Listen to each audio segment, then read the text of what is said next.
ازيكم عاملين ايه؟ يا رب تكونوا بخير. النهاردة موضوعنا عن مشكلة تقريبا كلنا بلا استثناء واجهناها في حياتنا، ويمكن لسه بنواجهها لحد النهاردة. والمشكلة دي هي المقارنة.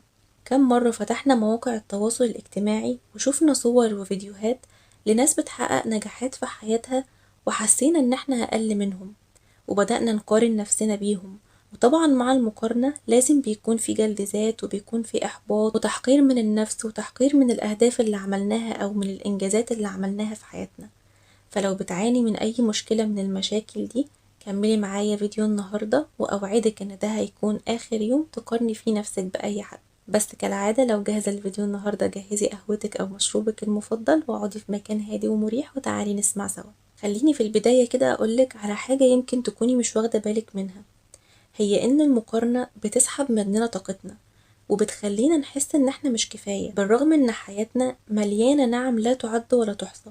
بس هي دي لعنة المقارنة، بتخلي كل حاجة في حياتك بهتانة وملهاش طعم ولا لون، وبتخليكي ما تقدريش تستمتعي بأي نعمة في حياتك. علشان كده مجرد ما بتشوفي حاجة حلوة عند أي حد، بتنسي كل حاجة حلوة عندك.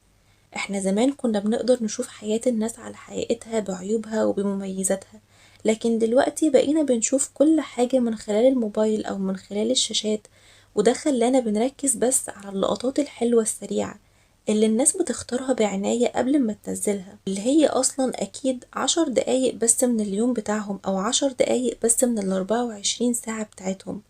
ويمكن باقي اليوم بالنسبة لهم كان أسوأ ما يكون، بس هم اختاروا انهم ينزلوا اسعد لحظة في اليوم. واحنا بقى مع تكرار تنزيل الصور وتكرار الانجازات اللي بنشوفها اللي الناس بتحققها، عقلنا لا اراديا بقى بيفكر ان هي دي الحياة كلها، وان الناس سعيدة كده في حياتها كل يوم. وده طبعا مش حقيقي. البنت اللي انتي شايفاها سعيدة النهاردة دي يمكن كانت لسه بتعيط من شوية قبل الصورة دي، او يمكن كانت حاصلة معاها مشكلة قبل ما تاخد الصورة. والشاب اللي بيعرض نجاحه النهاردة يمكن اتحرم من أهله سنين علشان يقدر يوصل للمكان اللي هو فيه النهاردة. فاحنا بنروح نقارن أجمل لحظات حياتهم اللي هم في الغالب دفعوا تمنها بحياتنا كلها. هم اختاروا بس ان هم يشاركوا أجمل لحظات في حياتهم، لكن مش حياتهم كلها. وده اللي لازم نكون واخدين بالنا منه. تعالوا بقى أقولكوا على تأثير المقارنة علينا، علشان لازم يكون عندنا وعي علشان نقدر نمنع نفسنا من المقارنة.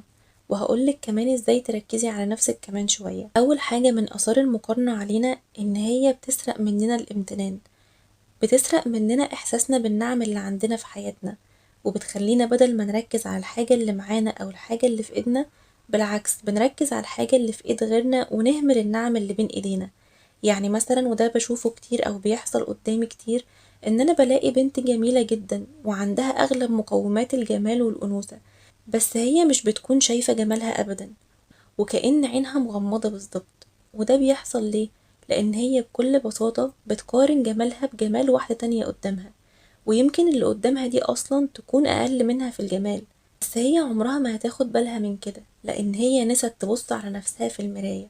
هي باصة بس على غيرها، فطبيعي مش هتشوف نفسها. لكن لو ركزت بقى فعلا ان هي كل يوم كده تقوم تقف قدام المراية وتركز في جمالها وتحمد ربنا على النعم اللي عندها، عمرها ما هتقارن نفسها بحد، ولا عمرها اصلا هتشوف ان في حد اجمل منها، لان هي عينها مليانة بنفسها ومليانة بجمال ملامحها. وتاني حاجة بقى من اضرار المقارنة هي ان هي بتضعف ثقتنا في نفسنا. كل لما تقارني نفسك، عقلك الباطن بيقتنع انك فعلا اقل، حتى لو ده ما كانش حقيقة بس هو هيقتنع. وكل كمان لما بتكبري حد قوي في نظرك او بتجملي حد قوي في نظرك، انت لا اراديا هتلاقي احساسك بنفسك بيقل. فاوعي تشوفي حد احسن منك، وده على فكرة مش غرور ولا تكبر، بالعكس ده تقدير للذات واحساس بالنعم وامتنان وشكر لربنا على كل نعمة حلوة عندنا.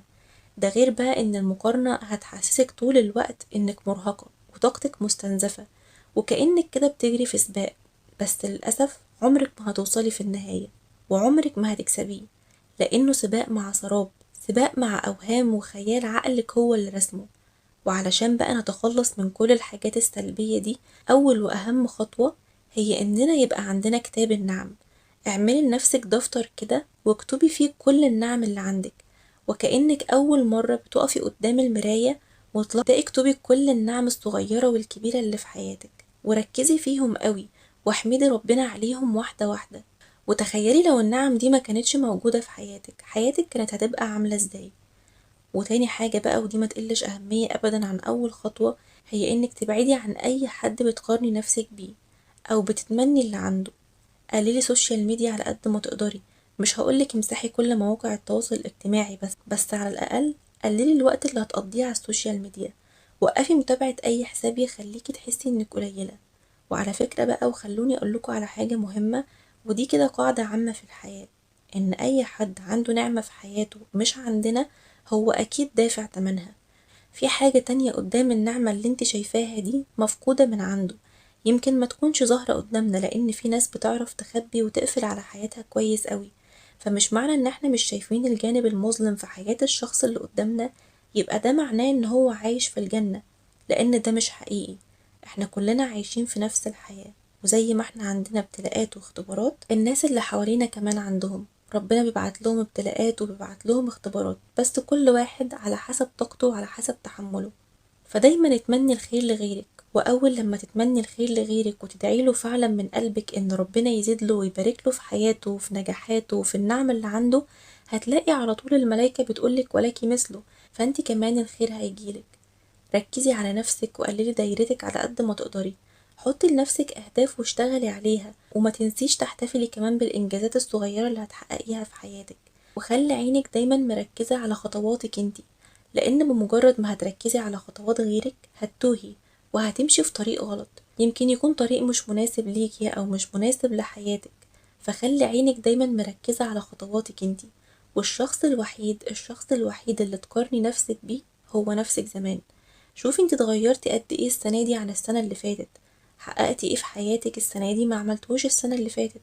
وسيطري بقى على تفكيرك في النقطة دي بالذات، علشان عقلك ما ياخدكيش في الزاوية بتاعت احنا ما عملناش حاجة وغيرنا عمل كل حاجة. حتى لو ما كنتيش عملتي اي حاجة كبيرة في حياتك الفترة دي، دوري على الحاجات الصغيرة، دوري على الانجازات الصغيرة، دوري في نفسك على اي حاجة حلوة تبقى بداية او طرف للخيط.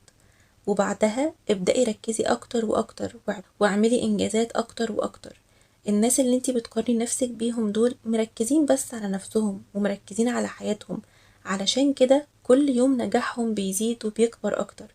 فخلي هدفك انتي كمان هو انتي، مش الناس اللي حواليكي. وفي النهاية افتكري ان حياتك مش سباق مع حد، ولا انتي نسخة مكررة من حد. انتي نسخة واحدة فريدة من نوعها، وطريقك كمان وحيد وفريد من نوعه. رحلتك مختلفة تماما وتجربتك مختلفة تماما، وكل واحد فينا ليه الطريق بتاعه وتوقيته وحكايته. فما تخليش حكايتك نسخة من حكاية حد تاني. قومي انتي بنفسك وتعبي واشتغلي على نفسك واكتبي حكايتك بالطريقة اللي تحبيها، وبالطريقة اللي تكوني فخورة بيها في يوم من الأيام. وبس كده كان فيديو النهاردة، يا رب تكونوا استفدتوا. ما تنسوش لو عجبكم الفيديو تعملوا لايك وشير وسبسكرايب، واشوفكم على خير في فيديو جديد. مع السلامة.